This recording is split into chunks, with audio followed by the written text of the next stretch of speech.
बड़े झंडे, बड़े वादे, और अगले ही दिन फिर वही पुरानी आदतें।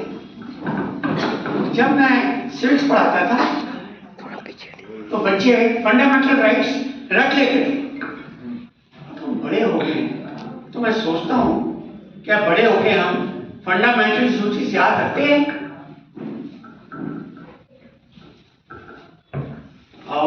लो जी, चाय पियो। Thank you.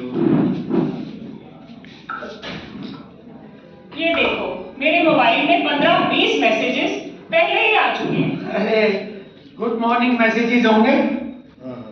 काश ऐसा होता। कोई कह रहा है कि मेरा धर्म खतरे में है, कोई कह रहा है कि कोई खास समुदाय देशद्रोही है। बिना वीडियोस देखे, बिना उसकी सच्चाई जाने आगे फॉरवर्ड करने के लिए कहते जा रहे हैं। फ्रीडम ऑफ स्पीच है, राइट? हाँ, लेकिन रिस्पॉन्सिबल स्पीच कहाँ है? वो कर्तव्य हम क्यों भूल गए? मेरा मोबाइल तो जैसे डस्टबिन बन गया है। मैडम, और तुसी मैनू ना गल पूरी करन दिता करो। ऐसे मैसेजेस जो है ना, वो देश की सद्भावना को बिगाड़ सकते हैं। तो मैडम उन्हें डिलीट कर दो ना। करती हूँ, फिर और आ जाते हैं। ये फ्रीडम ऑफ एक्सप्रेशन है या जहर घोलने का तरीका? ऐसे मैसेजेस समाज में जहर घोलते हैं। कर्तव्य के बिना अधिकार जो होते हैं वो मुश्किल हो जाते हैं। ठीक है। लो, सिमरन भी आ गई। कैसी रही तुम्हारी गरीब बच्चों की क्लास? बस पूछो ना, आज तो बस 2 ही बच्चे आए, बाकी काम पे। अरे उनके माता पिता अपने आसपास के आलीशान घरों में बच्चों को काम करने के लिए भेज देते हैं ताकि कुछ पैसे मिल सके। पढ़े लिखे लोग बाल मजदूरी करवा रहे हैं। यही तो बात है, शिक्षा पाना इन बच्चों का भी तो फंडामेंटल अधिकार है। पढ़े लिखे लोग अपने आराम के लिए इन बच्चों से ये अधिकार कैसे छीन सकते हैं? और तो और एक नई बात, बच्चों ने बताया कि उनके घर वालों से बस्ती खाली कराई जा रही है। लैंड माफिया वहां पे शॉपिंग मॉल बनाना चाहता है। और मुआवजा? कुछ नहीं, कानूनी रास्ता अपनाया, पर वकील को इस केस को करने में कोई रुचि ही नहीं है और अदालत द्वारा नियुक्त वकील वो भी नहीं करना चाहता। कोई समझता ही नहीं इस बात को कि कितने लोग बेघर हो सकते हैं। Right to life, right to shelter, right to justice कागज पर बहुत सुंदर दिखता है, जमीन पर बदहाल। सत श्री अकाल अंकल जी। सत श्री अकाल। नमस्कार जी। नमस्कार, कैसे हैं आप? कैसी हो? अंकल, हम कुछ दिनों के लिए शहर से बाहर जा रहे हैं, हमारे घर पर नजर रखिएगा। श्योर।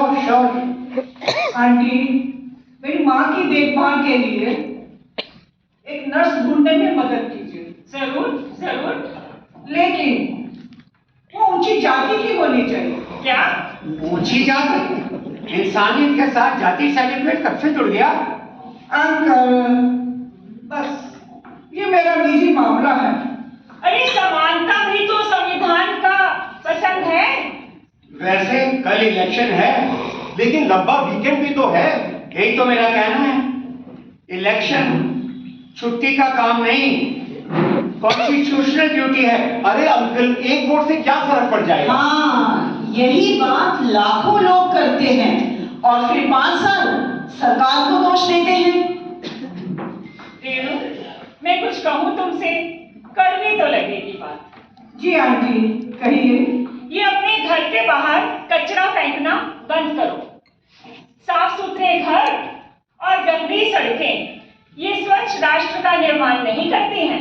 हाँ रेणु, और अपने ड्राइवर्स और वर्कर्स को भी देखो, वो लोग सड़क पर थूकते हैं, अपने डॉग्स को बिना मूंछ के ऊपर के घुमाते हैं और तो और चलती गाड़ी में से कचरा फेंक देते हैं। एक मिनट, ये नगर निगम का काम है। शुभम, नगर निगम साफ करता है, गंदगी ना फैलाना ये हम नागरिकों का कर्तव्य है।